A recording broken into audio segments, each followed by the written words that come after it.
Good afternoon, and welcome to another Super Secret Project sketch. This is Eric Whalen from Super Secret Project X, and today I'm going to do an old favorite. I think I even did her before.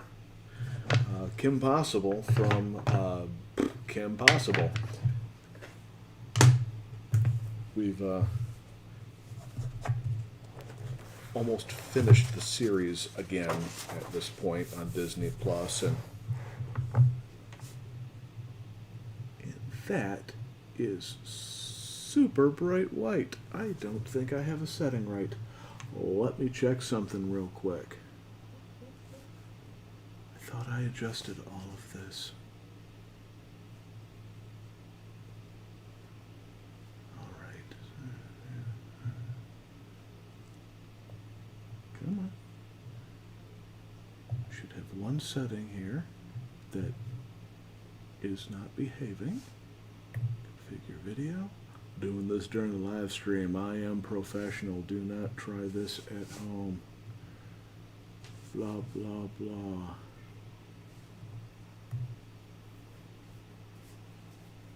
Quality streaming right there. There it is. I didn't click one box. That's what happens when I don't click one box. I know, dude. Right, Corey? I'm getting old. I forgot to click a box. I have now clicked the box. And now I can sketch the Kimpossible. But first, I need to take a sip because the drama from not clicking the box has made me thirsty. So. Oh, there we go. That is better. Okay. Apparently clicking the box is not making it jumpy. What now? Apparently clicking the box is now making it jumpy. It might. It might have just gotten, like, the stream all twitchy. So to say. Whoop. Alright, because Kim Possible's got herself some serious hair, I'm going to make her head a little smaller. That, and I might actually do a little bit of a torso shot today. I want to maybe not draw so big. Yeah, I know, right? Leveled up. God, I want to think that way. I want to think the higher level I get, the faster I'm moving, and that's why my hairline keeps sliding back across my skull from the velocity of my awesomeness. I don't want to think that I'm getting old, but I think I'm getting old. There's a reason why not a lot of kids watch this old dude. Joe popped on, and Corey says, I blame Dio. Yep. Now the question being is, we talking JoJo Dio or Yes. or are we talking the heavy metal singer Dio? Yes. Hey,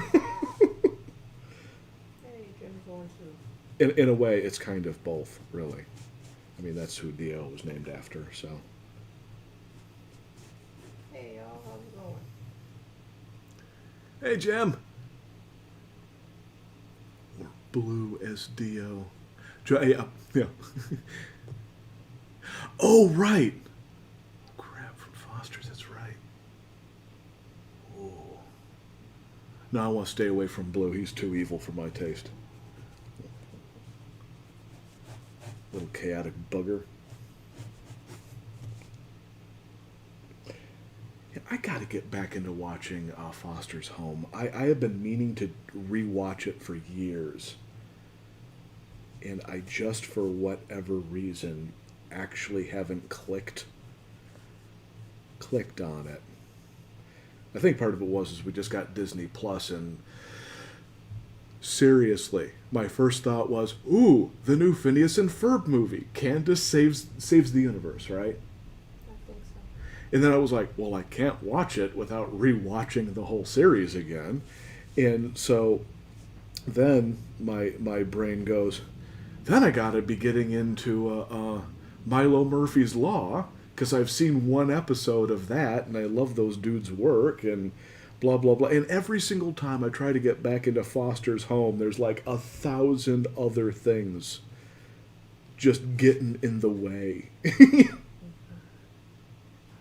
Foster's, it is. It's really good.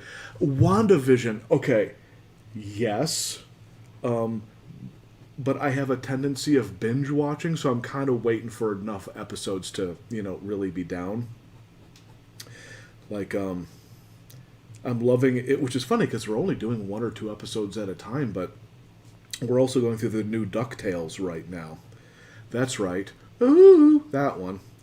And it's been really marvelous.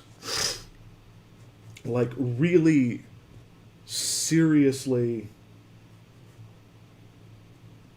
just like everything they've done to it has just been an improvement over the original. And I grew up on the original, but this new version I'm just really loving. Well, they made it so that the characters act like super engaging. The storylines are really fun. The girl characters are actually real solid, interesting characters. Well, all of the characters. I mean, the original one. I mean, and I know this is just it's just a holdover from the original Carl Barks Duck family and all that stuff. But like Huey, Dewey, and Louie, of course, were triplets, and so they were pretty much all just one entity. And when there was really no difference between them, like yeah. ever. And I mean, even with like the Disney animated stuff from like the 50s and all, when they were introduced into the animated universe, they were still just kind of all the same mischievous kind of one-brained. I mean, which was cool, but yeah. We've had like a half a century or whatever of that. And when one voice actor did all the characters and stuff. Which makes complete sense. I mean, that's how you save serious cash, so... And then in the 90s, when Quack Pack came out, that was like the first time they actually made them. I've never actually watched that. Yeah, they actually made them with differentiating personalities and looks and which I actually kind of like, that they were actually their own. They were still triplets, but they were also their own separate entities and stuff, which I thought was kind of cool. And well, so, it's yeah. it's playing out more interesting. I mean, what would you rather have, a plot with one character times 3 or 3 separate characters? Glomgold is the goat. Glomgold is awesome. Glomgold, he is fabulous. And what I'm loving so far, and it's only been in 1 episode, is that Launchpad is a Darkwing Duck fan. Mm-hmm. That is just, it's one of my favorite moments is Launchpad going, "Let's get dangerous." And you're like, oh my god, that's why he crashes into everything all the time. His hero is mildly, suicidal. Actually a couple episodes coming up featuring that stuff, which I'm looking forward to seeing. So, yeah, I've seen a lot of the not really spoilers, but I mean the show is like at this point 3-4 years old. So well, I'm just glad I'm not much on the internet anymore. I mean, this is like the extent of what I really do. Yeah, I mean, it's made my life so much better. Well, I'm usually on there because I follow a lot of the artists and a lot of the storyboard people who work on a lot of the shows. So of course they're talking about a lot of the stuff. So I follow a lot of the animation and comic community when it comes to a lot of the stuff. So I've seen a lot of the info that's coming out, and for me, I don't mind spoilers too much unless it's something that's absolutely like mind bending and all. I don't want any spoilers. Yeah, I mean, it's for me. It's like if okay, like this character, blah blah, makes an appearance. Like, okay, cool. Just don't tell me how they make an appearance. Like, okay, it shows up. They show up. Blah blah. Like, okay, I just want to be totally surprised, personally. And for me, I can be that way. It's just that when it comes to like all out, just spoilers, like, come on, man. It's like, don't ruin the twist for me. Like, I'm looking forward to watching this, and I want to enjoy it in a sense. Well, I just don't get the people who just seem to hate spontaneity. Like they want to make sure you know. Like the spoilers are like they don't even think it's a bad thing. They just think it's like, well, this is what people do. It was like, no, leave me alone. Let me watch my show. Let me be surprised because, to be completely honest, most shows don't surprise me. So when it does, I kind of really look forward to it, you know. And I think most people think because we are in the age of instant everything that you have seen just the same amount of stuff that they have seen. I don't have the kind of And time so I used they to have. automatically feel that, oh, well, you have to have seen it, so let's talk about it. And they don't realize that most people, or I shouldn't say most, but a lot of people haven't caught up, haven't watched a lot of the stuff. I mean, like I said, the show is like 3 years old now at this point. So it's like, yeah, we're just now able to watch it. DuckTales, by the way. And so it's like, yeah, we're still catching up on a lot of the stuff, and I'm enjoying the heck out of it, and I wanna keep enjoying the heck out of it.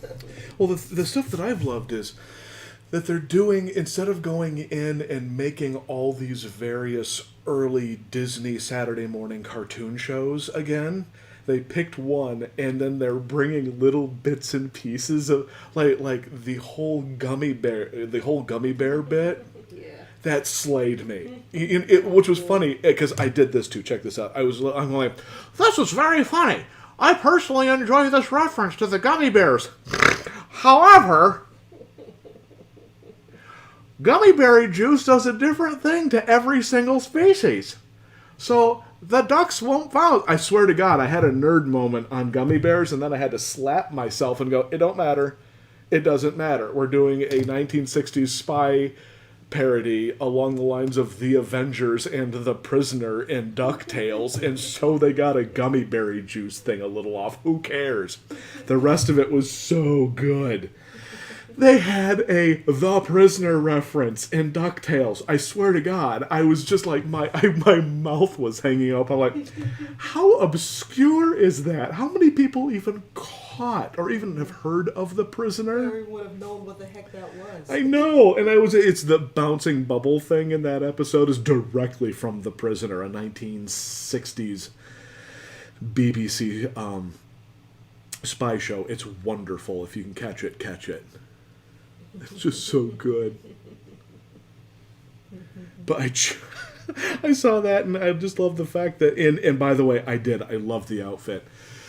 Scrooge McDuck's 1960s outfit was basically, not exactly, but really close to Steed's outfit from the Avengers. I just like, yeah. And same thing with Beakley's. I mean, hers was A little, not exactly, but close enough. Yeah, it was like, close enough. just His like was with- much closer. I think they were trying to make her a little bit more her own kind of character, because, to be fair, a big, beefy British chick as a spy, awesome. I adored that. I was just having way too much fun. If you don't know, I happen to love old spy shows a lot, and that was good for me. I totally enjoyed that.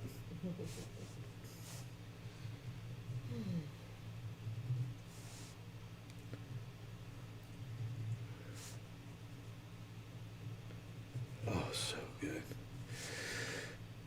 Anyways, yeah, Kim Possible it's just on our short list of shows that we will always replay. I think I'm glad that it improved since the first season. First season is good, but after first season, it got really good, and it always like remembered its jokes and stuff. And Yeah, for the most part, it stayed pretty good with its continuity, which for me, that's one of my biggest pluses.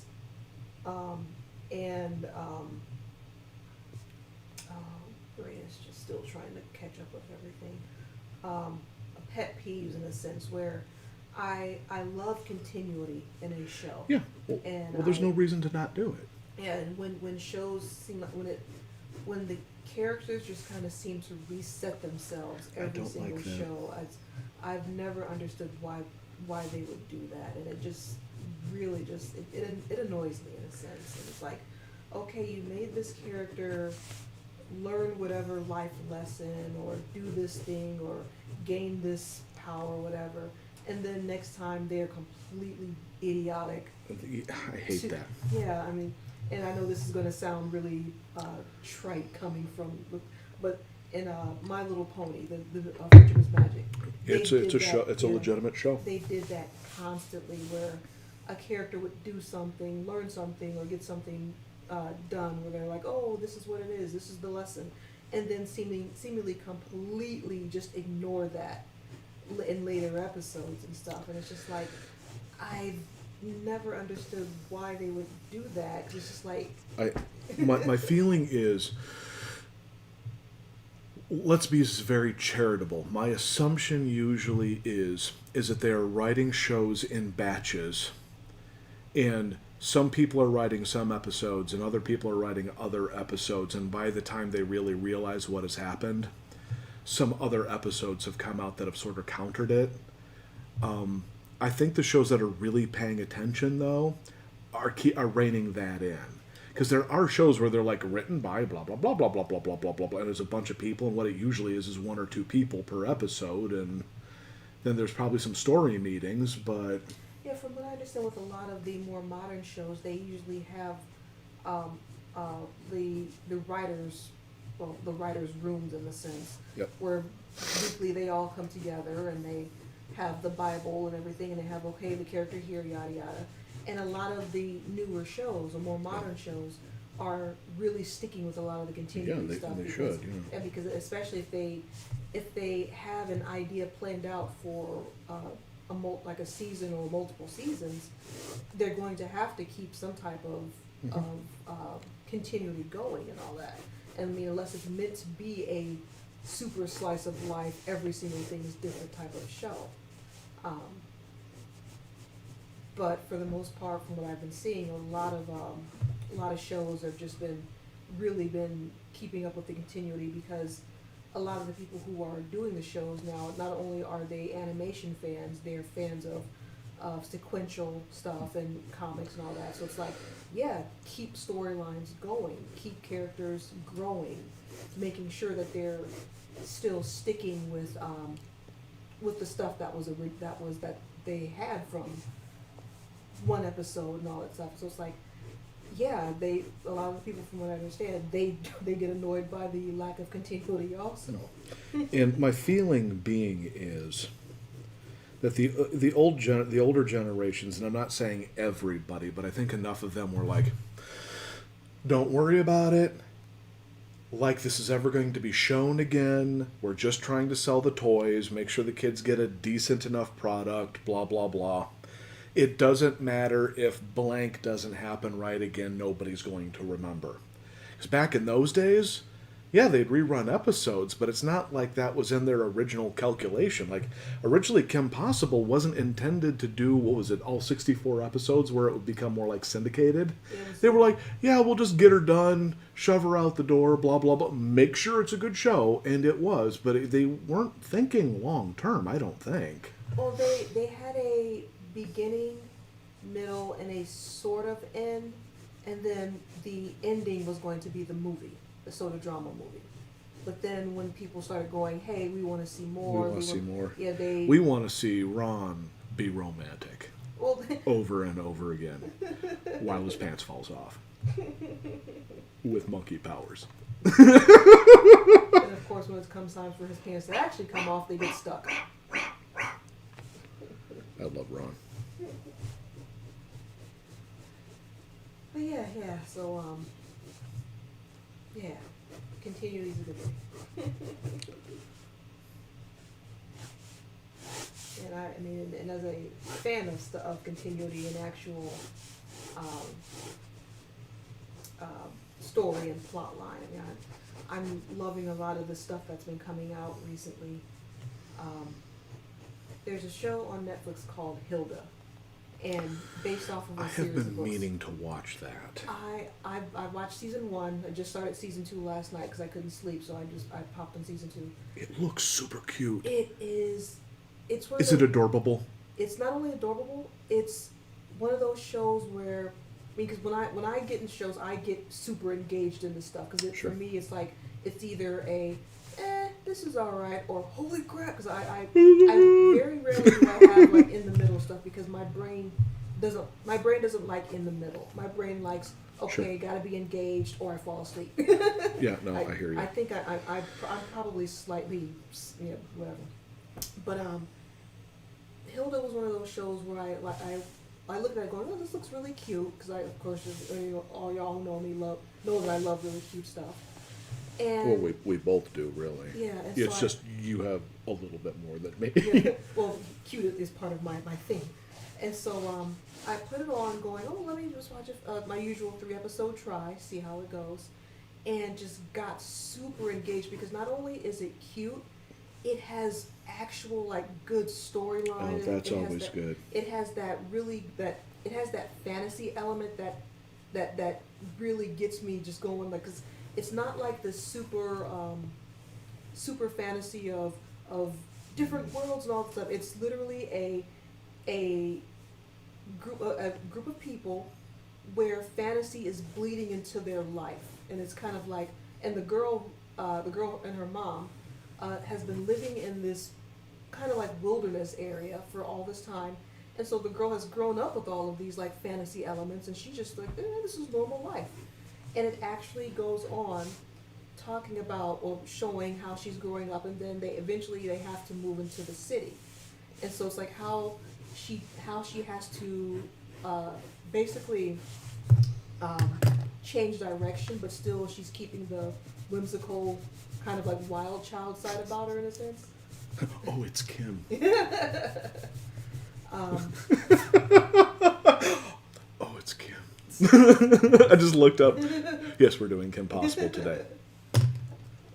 but anyway, but yeah, it's one of those shows where I went in going, this looks cute, and came in out of it going, this was amazing. And it's one of the things I love about the show is the subtlety of it, because the way that the characters move, it's just like you don't have like, and I love wild takes.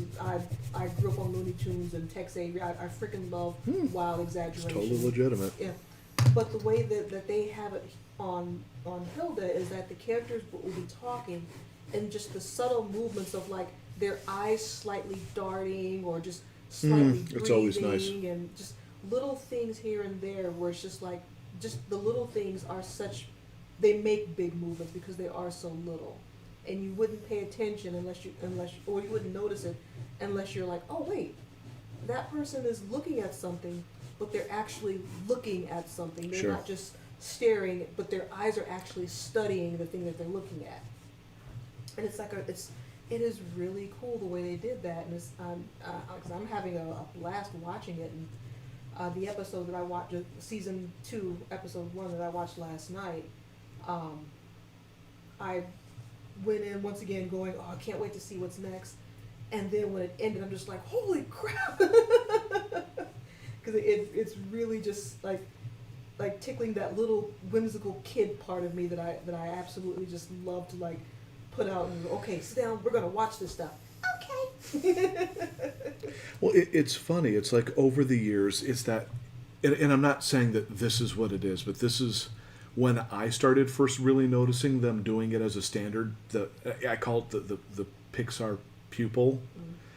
I'm not saying it didn't happen before. I'm just saying when I really noticed it becoming standard in like everything, to me it was Pixar, and that like little The eye shifts. the micro eye shifts are. Yeah, it's really simple. It's really like before then. I'm sure it happened, but like in old Hanna-Barbera, it really didn't. Yeah, because it was just everything was just stagnant, and you couldn't do that because it means movement and more money.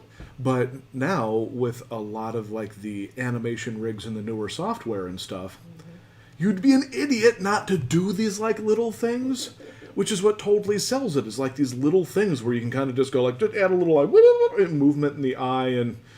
Oh yeah, now the emotion totally reads, instead of it being like old Disney where everything was moving in the jaw and the squash and stretch of the neck, and which is great. Nothing wrong with that. It's awesome, but sometimes it's just And that's it. That's all you need Like I sometimes. said, the subtlety of it. Yeah, the It's like, subtle, absolutely. yeah, and like how just how little those movements actually brings more life into it than actual moving around and stuff. And sometimes the moving around is what needs to be, but But like when you have just like a nice, just a quiet scene or just something is just really, like I said, once again, you're using the word subtle.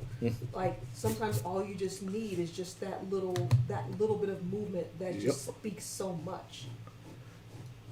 Joe just asked, have you ever done number 5 from Kids Next Door? I think we did do number 5. Yeah, I was gonna say, sounds familiar. I know we've I, done some. oh yeah, we did early on. Yeah. I made sure that I hit her because she's one of my favorites. Right, right. You know, there's just some characters I kind of want to. It's like why we're sort of revisiting Kim. Somebody had brought her up, and I was like, well, I did do her, but it was a long time ago, and she's just a really fun character. So I figured I'd work on her again. I think we were talking about it with Monkey Fist from before and stuff, Yeah. and then And I had not done Monkey Fist Right, before, so yeah. and then we started talking about the character designer Steven Silver and a lot of this stuff. So yeah.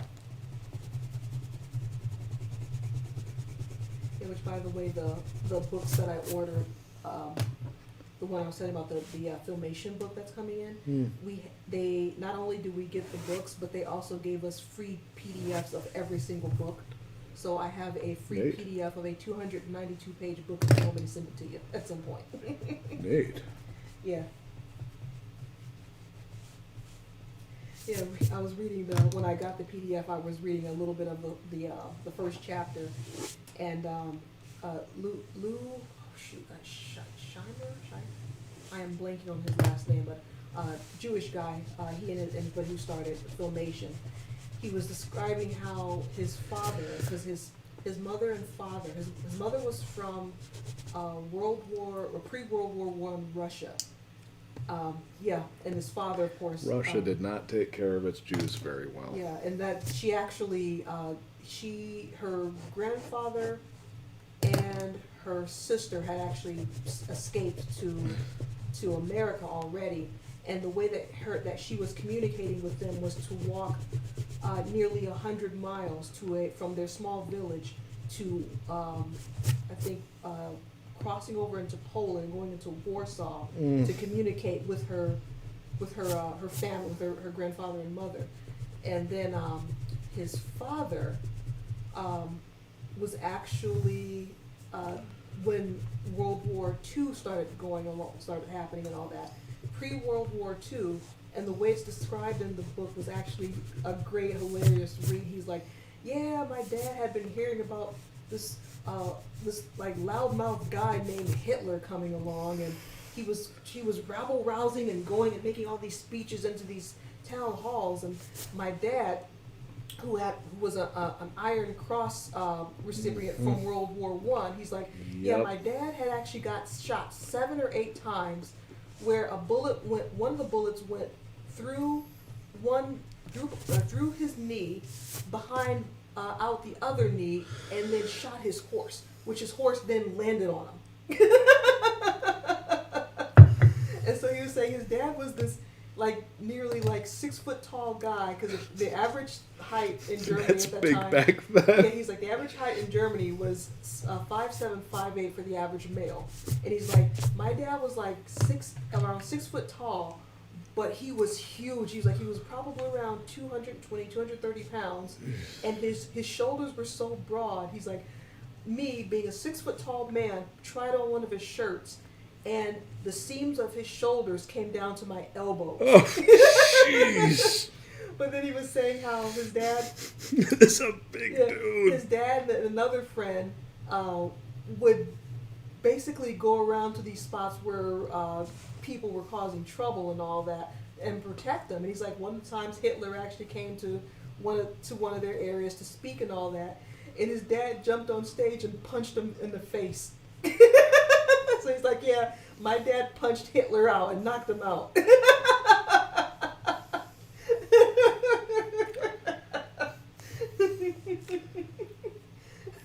I thought that was pretty funny. That's fabulous. Yeah, I was gonna. Well, like I said, I'll send you the PDF for when the book comes in and all that stuff. But yeah, that was like I want to say a couple pages into the first chapter talking about his life, and I was just like giggling, just like I can't wait to get to actually get my hands on the hard copy, because as much as I appreciate PDFs and all this stuff and being able to take them with you and all this stuff, but I'm a hard copy. I'm a real media type gal. I love the feel of books, the smell of books, the pages in my hand, blah blah blah. Man, how did we get on that anyway? You were just going, so I just let you. Oh yeah, I was talking about just made a random segue into the Filmation thing. But yeah, talking about back into the subject at hand there.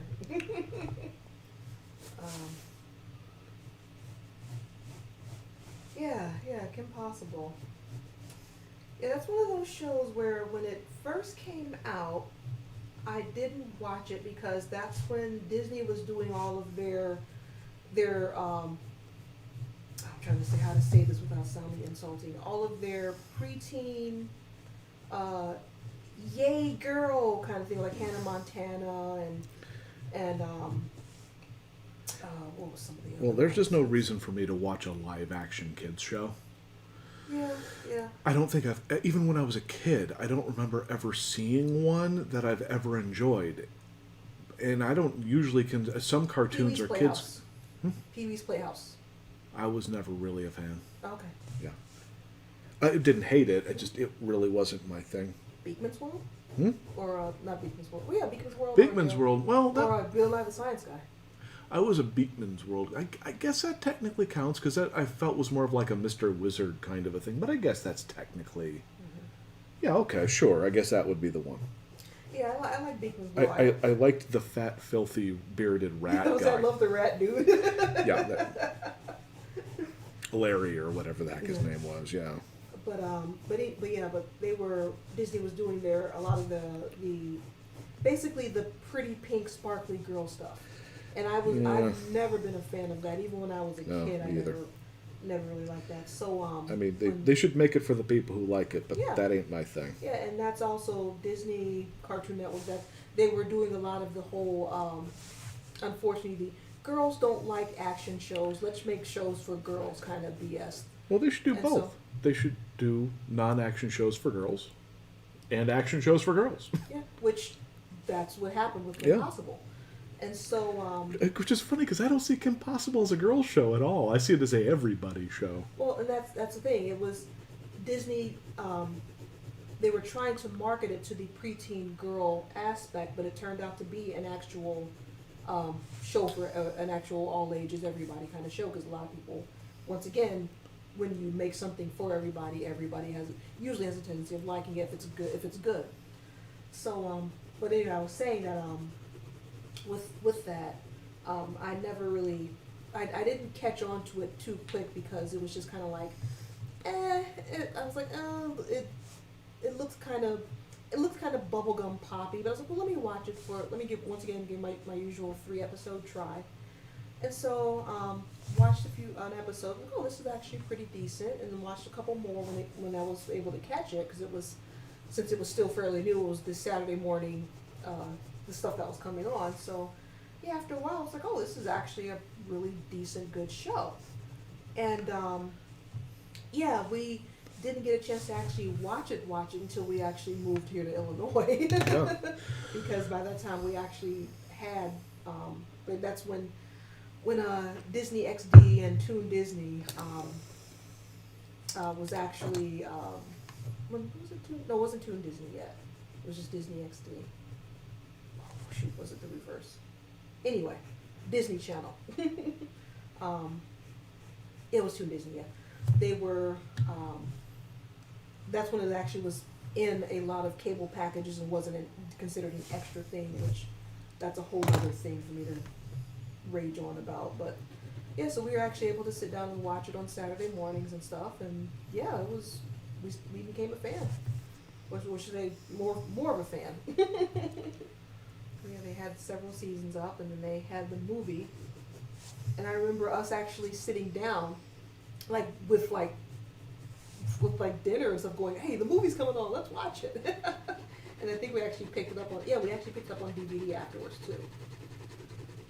So yeah, it was one of those shows where I was like, hey, I'm glad they actually did something that was fun and female centric, and which also brings me my thing back to continuity, because Kim would be like this awesome, fun, smart chick, and then out of nowhere she would just kind of be like teenage brat out of nowhere. Oh, there were moments where she was legitimately unlikable. There wasn't a ton of them, but there was a couple of them where you go like, yeah, I don't like you. You're kind of a jerk right now. Yeah. And most of the time they did she kind of turned back a little bit and they're like, okay, I was a little wrong. But they didn't always have her completely apologize. And a couple times I was just going like, ow, what a jerk. You know? Or jerk being the nice replacement word. Yeah, I used to. There's a couple of moments where we were using different words. I was like, dang, Kim, that wasn't cool at all. The main character's a... And then there's other times where she's just a great character. Actually, my favorite moment with that, and it wasn't that she was being terrible. It was I can't remember the exact details, but it was the episode where they were showing how basically she can't stop doing things. She's like obsessive compulsive. She cannot stop. Wait, would that be 3, 2, 1, Kim-pulsive? Yeah, she's being compulsive. Yes. Very good. You win. You win. I can't beat that. You win. I was expecting more of a groan, but Oh, that's very good. Compulsive. You win.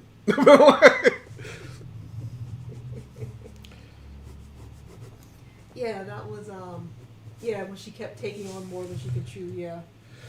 Well, there was one where she also was forced to sit at home and do nothing. I can't remember why, but she was absolutely just going up the walls because she was always like, gotta go do something, gotta overachieve, gotta do this, and it's just like, it actually showed that, it wasn't 100% healthy how she was. Mm-hmm. I was actually like, that's kind of awesome, actually. Yeah, and I've known people, like actual people like her, where just the overachiever thing. Oh, it drives you crazy. I'm like, wow, like, so, and I understand that helps you get through and do your thing. And you've succeeded at a lot of stuff, but it's just like, I've seen those people when something... I worked for one. Yeah, it is not healthy. Yeah, when something goes wrong, I actually saw this person completely break down, because this was in college, because they received a B- on a project as opposed to the usual A+ that they were getting. They literally had a breakdown and thought that was going to completely take away their grades their aren't scholarship real. And all. I'm just like, grades are a made up thing.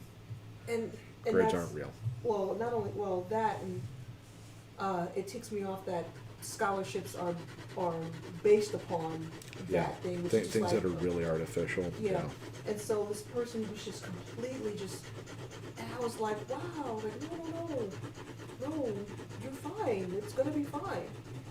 And I felt kind of bad, because it's just like, this person has done all this stuff, and this silly little thing is what is just destroying them. Yeah. Yeah, I know it's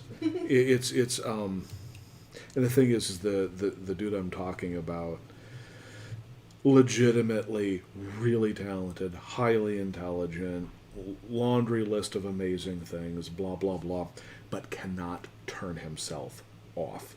I don't think it's possible. And he just cannot get out of his own perspective. Everything is always, it's 110% after you've done 110%. It's just, if other people are not going above and beyond constantly, he's just confused. Like, what are they doing? And I'm just going like, they're living life. Why aren't they burning themselves out like I am? Exactly right. And it's like, no, they're living life, dude. And you can't get them to see it. And it actually, which is a real shame, I actually just had to drop the dude I mean, not like mean or anything, but just go like, I'm done, dude. I'm sorry. Yeah. You've got issues, and I cannot. Yeah, that personality type. I don't know if that's considered type A or what that is, but it's super unhealthy. And on the same note, it's not like I mean, I'm kind of a slacker sometimes, so I'm not saying that like I'm perfect, but there's times where you need to take a nap or something. You need to be able to shut off, and I would like to cancel my subscription to your issues. that's exactly right.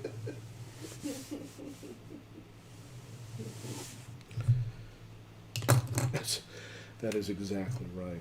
And it's a shame because I've known some people where you're like, shut off. No, you're great. You're awesome. You've gone and you've way above and beyond. Take a nap. You need to get the lead out because right now you're driving everyone freaking crazy. No. Yes. Shut down. Yes. No. Okay, yeah, whatever. I'm going to go over here and I'm not going to worry about you anymore. It's like, then. Take the stick out. It's not even a matter of take a stick out. It's they just can't Yeah. turn off. Yeah. You know, and it's a shame. And that's actually what I kind of loved about those episodes of Kim Possible. I'm like, I know this person. You know, it's like, oh my God, she's a crazy person. And it's actually more sad than funny. You know? Oh, poor Kim. You need to shut down. Which is, like you said, it's sad in the sense because Mhm. those types of people will go far in life and stuff with a lot of their achievements. Oh, It's yeah. just like, do they actually enjoy what they're doing? That's what I'm saying. Because it's like they're so focused on their goal, are they even paying attention to what's happening around them in that? I'm like, there's moments where I legitimately was kind of, this individual, I was going like, you have a family. Do you go home? And I'm not like, maybe everything was fine. I'm not saying it wasn't, but I just hit these moments where I'm going like, I'm not going to make any assumptions, but I kind of have to ask, Yeah. should you go home? Do you want to go home? Is there a problem that... That had also occurred to me. I was like, wait, is there actually like a problem? You know, and you're not trying to be a jerk, but how do you say that to people without sounding like a A jerk. a jerk? Yeah. Joe says, by the way, I watched Scoob the movie today. It wasn't as bad as some made it. Yeah, I actually wanted to see that because it looked adorable. Which one is it? That's the CGI one where they showed it, where they show how Scooby and Shaggy met. Okay, I remember kind of Yeah. thinking that had potential. That was the one I showed you where they had like like Dick Dastardly and stuff appeared in there. Oh, okay. No, Yeah. I remember wanting to see that. Yeah, same here.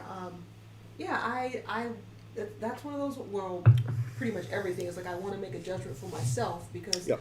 because most people don't know. Most people just want to be angry at stuff because people. Well, most people have their opinion, not my opinion. Yeah, exactly. You know, and it's just like, oh, you know, for your opinion, you're probably right. Mm-hmm. But we probably don't share the same opinion. Yeah. So it's like I heard, this was obviously years ago, people were being all judgy about the Speed Racer movie. Yeah. And I'm like, did you see it? Yeah. And they were like, well, no. I'm like, So then. you might want to see it because, fine, it's not exactly the anime, but there's a black Viking racing through a desert launching beehives at people with a catapult. That's enough for me. And I just remember hitting that scene and just doing this. Yeah! That is sweet! But yeah, Scoop looked really good. I won't ruin it. There's a lot of good feedback to it. Yeah, I've seen some of the clips and stuff. Which not clips. I saw some production notes again. Good throwbacks. Yeah, again, being on and then some of the art group stuff. I got a chance to kind of look at some of the behind the scenes stuff, art wise and character design and stuff like that. And a lot of the stuff that I saw in there just looked amazing. It looked really good. And I saw some of actually I got some of the original, well, not original, but some of the designs for the new Big Dastardly that they put in there, and they looked really good. I mean, him with the knife had me cracking up. the one shot that I saw.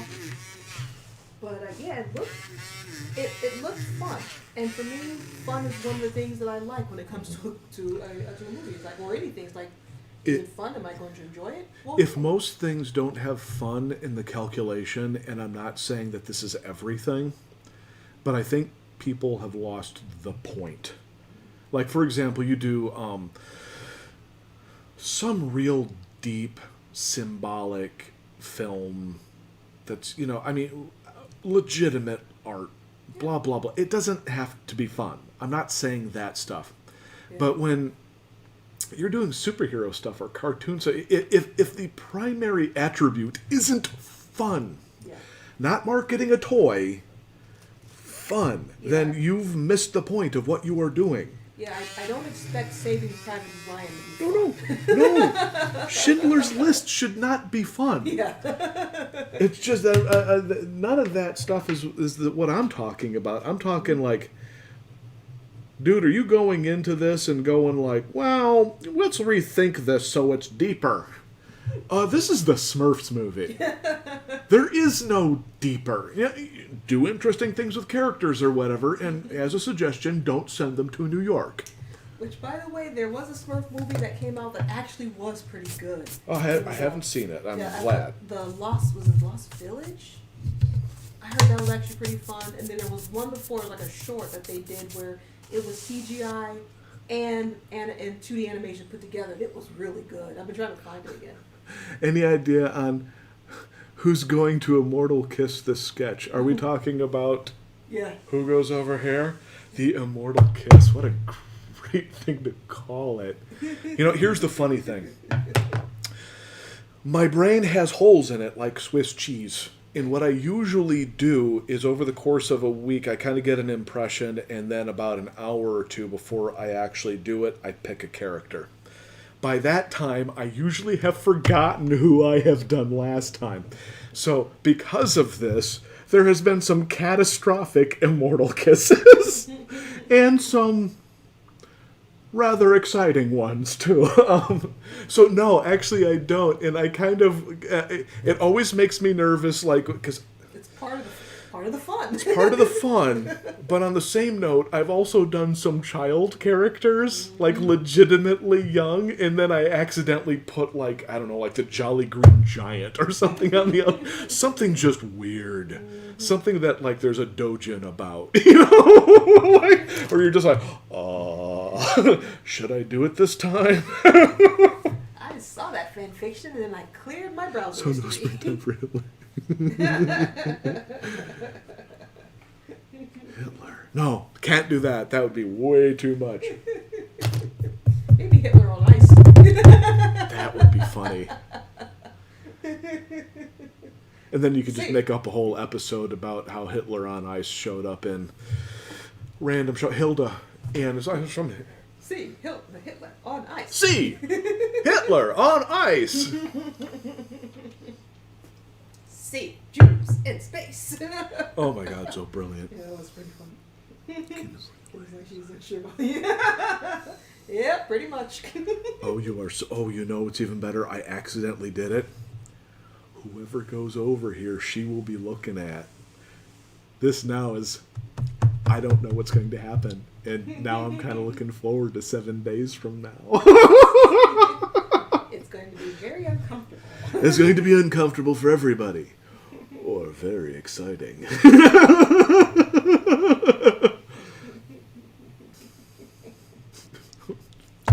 I don't know. Tune in next week for the exciting conclusion. Tune in next week for whether or not people will be judging Eric. It was pretty good. It's not terrible.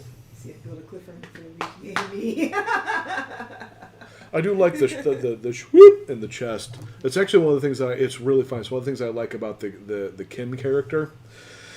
Because, and I'm not saying this as a joke, I'm saying this legitimately, it made her look sleek, is you compare her to a lot of other female characters and they gave the other characters like rounder, larger chests. Bonnie, for example, has a larger chest. Kim, they on purpose gave her a very small chest and did like 2 swooping lines, so she's just... it just because her torso was thinner because of that, she looked so much faster. And on top of it, like shape language, you immediately, and not to say that I spent my time staring at Kim Possible's chest, but she read differently than everybody else. So the hair, then you hit the chest. The chest looked different. Then you hit the legs because she was wearing those big pants that went down to like the shoes. So she almost had like Hammer Time pants, almost. Too legit. Hammer Time.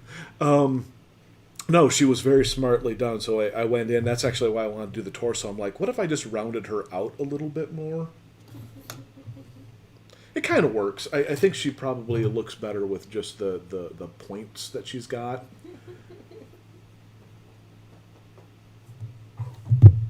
Awesome. Okay. We're discussing a 16/18-year-old's chest.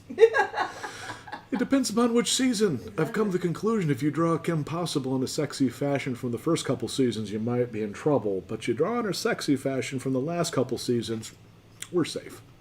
Strangely enough, she looks exactly the same except for a costume change in the last season. So I think they made her a little taller. they might have. I think I spotted some very minor differences, but I think it's only like in height because everything else they drew her. Yeah. Outside of the new outfit, which did look good. It took a while for me to get used to it because I'm a baggy pants fan, so it's like seeing the cargo pants and all that and the crop top. That was actually one of my actual signature looks back when I was like back in my day. Well, I just always liked the idea of an action midriff. It was cute. It was super adorable, and she was like whooping butt, and that's just adorable. Whooping butt, great combination. Yeah. Anywho, whoop. I think we're doing pretty good for now. Yeah.